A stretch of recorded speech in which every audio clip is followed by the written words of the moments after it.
Kemenangan bukan hanya ditentukan di atas lapangan. Terkadang kemenangan justru dimulai jauh sebelum peluit pertama dibunyikan. Di balik layar, di ruang diskusi, tumpukan lembar strategi berserakan di meja penuh dengan sketsa taktik yang rumit. Dan dari sanalah kisah kemenangan itu bermula. Di saat pemain lainnya masih berada di klubnya masing-masing, seseorang dari skuad Garuda justru sudah berangkat lebih dulu untuk menginjakan kaki di tanah Australia. Ya, dialah Tom Haye, sang otak dari lini tengah Timnas Indonesia. Ia datang lebih cepat bukan untuk liburan. Ia datang bukan karena ingin lebih awal bersantai. Ia datang karena tahu bahwa pertarungan besar tak bisa dimenangkan dengan persiapan yang biasa-biasa saja. Ia datang untuk memulai sesuatu yang besar, sebuah rencana, sebuah strategi, untuk memulai diskusi panjang bersama Patrick Kluivert dan Alex Pastoor. Di Timnas Indonesia, Tom ibarat pemegang kunci, yang mengemban tanggung jawab dan menyimpan rahasia besar taktik yang akan membawa Timnas Indonesia menembus gerbang Piala Dunia 2026. Banyak yang bertanya apa alasan seorang Tom Haye datang lebih awal, sedangkan pemain lainnya seperti Kevin Dix baru akan berangkat ke Australia pada hari Senin. Walaupun Kevin Dix telah menyelesaikan pertandingannya lebih awal bersama Copenhagen. Jawabannya tentu saja hanya Tom dan tim kepelatihan Timnas yang tahu. Namun hal itu semakin membuat kita penasaran, kenapa harus Tom yang menjadi pemain abroad pertama dan yang paling awal untuk berangkat? Ya, mereka tampaknya benar-benar telah memahami bahwa sepak bola bukan cuma soal fisik, tapi soal kecerdasan strategi. Dalam waktu singkat, Kluivert dan Alex Pastoor harus menyampaikan filosofi tim yang tak bisa ditunda. Dan Tom adalah otak lini tengah yang harus memahaminya lebih dulu, bahkan lebih dalam. Alex Pastoor pun tak pernah setengah-setengah dalam menganalisis permainan seorang Tom Haye. Alex kerap hadir langsung di tribun saat Tom bermain di Almere City. Ia mengamati, mencatat, menyusun puzzle. Ia tahu betul kalau strategi ini ingin bekerja dengan sempurna, maka Tom harus menjadi kuncinya.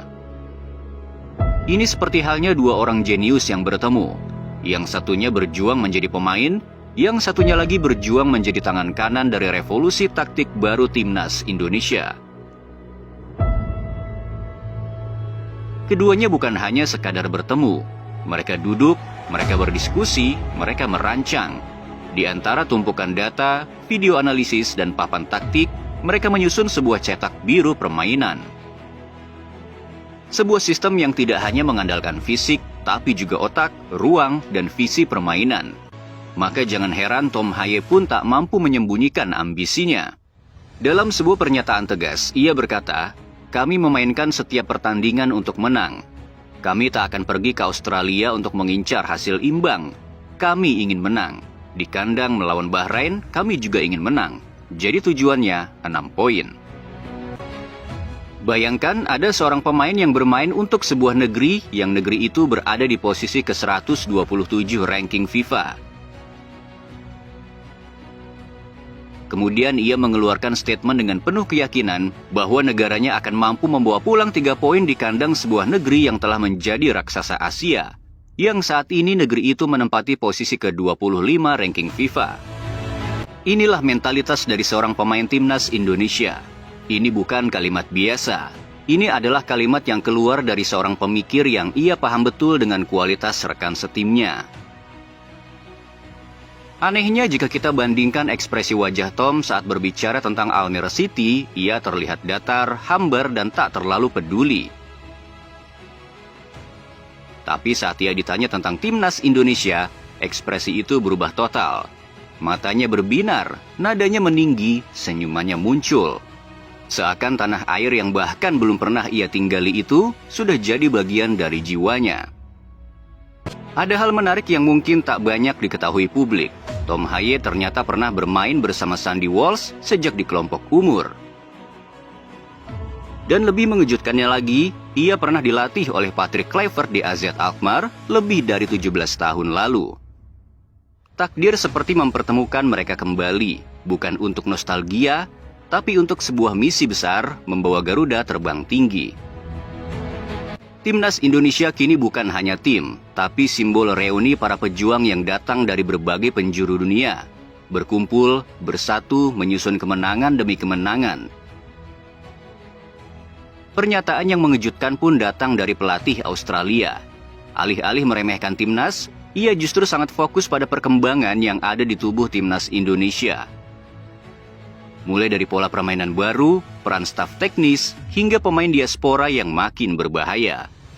Di saat negara-negara lain masih menyangkal, pelatih Australia justru sudah mengaku jika ini bukan lagi Indonesia yang dulu. Sementara itu, seorang Kevin Dix dengan penuh keyakinan berkata, "Saya yakin akan mencapai puncak luar biasa bersama timnas, terutama karena ada staf teknis baru." Sedangkan Max Hilgers dengan tegas menyatakan, "Seluruh dunia akan melihat bahwa Indonesia memiliki pemain sepak bola hebat, dan kami akan mendapat rasa hormat yang layak kami dapatkan." Ini bukan sekadar pernyataan, ini adalah deklarasi bahwa Indonesia datang bukan untuk sekadar bermain, tapi untuk mengirimkan pesan kepada dunia jika negeri ini ada dan negeri ini akan berjaya. Nama besar seperti Jackson Irvine yang pernah bermain di Liga Inggris, tampil di Piala Dunia, dan kini bermain di Bundesliga, tentu membuat banyak orang berasumsi bahwa ia akan jadi pemain paling bersinar di lapangan. Tapi yang terjadi di lapangan sungguh berbeda. Sandy Walsh pernah menghentikan langkahnya tanpa ragu, menabraknya hingga hampir tumbang, kemudian melepaskan sepakan yang mengejutkan pertahanan lawan. Pemain muda kita yaitu Ivar Jenner bahkan pernah membuat Irvine frustasi. Irvine kesal hingga membentur-benturkan bola ke kepalanya.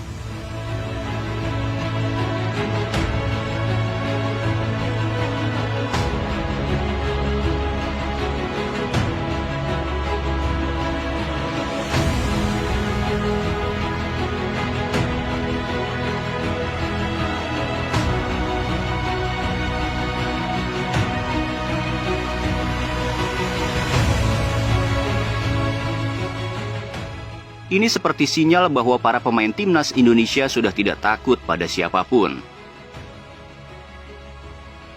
Tak hanya kita yang bangga dengan timnas Indonesia, kini anak-anak di Thailand, Malaysia, Singapura, dan Vietnam mulai memandang Indonesia dengan rasa yang kagum.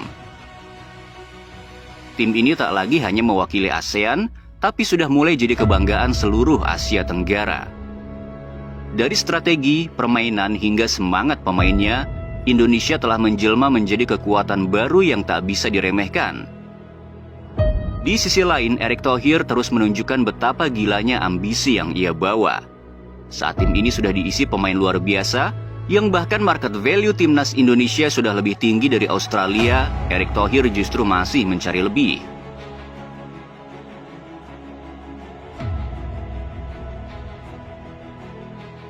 Kini dua nama tengah diburu.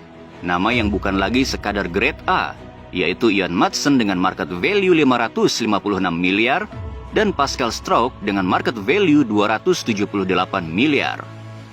Jika keduanya berhasil dinaturalisasi, total market value timnas Indonesia bisa menembus 1,4 triliun rupiah. Sebuah angka yang gila untuk tim Asia Tenggara. Tak salah jika banyak media luar menyebut vibe timnas Indonesia sekarang seperti klub elit Eropa yang sedang aktif di bursa transfer. Coba perhatikan negara lain hanya memanggil pemain yang itu-itu saja saat jeda internasional. Tapi Indonesia selalu membawa sesuatu yang baru. Nama baru dengan label pemain atau pelatih besar yang itu selalu meramaikan pemberitaan media di luar sana. Bahkan istilah "here we go" kini lebih cocok untuk timnas Indonesia, bukan lagi klub besar Eropa.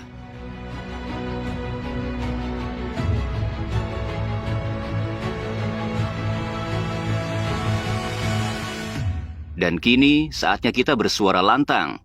Tak ada alasan untuk takut pada Australia, apalagi takut pada Bahrain.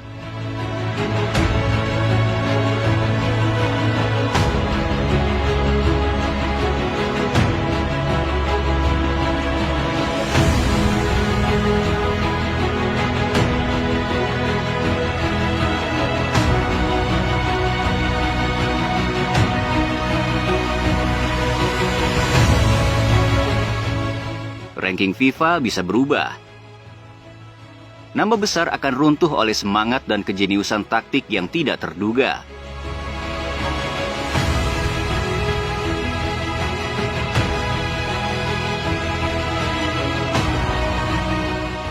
Indonesia kini lebih siap, kita lebih kuat dan kita lebih menyala.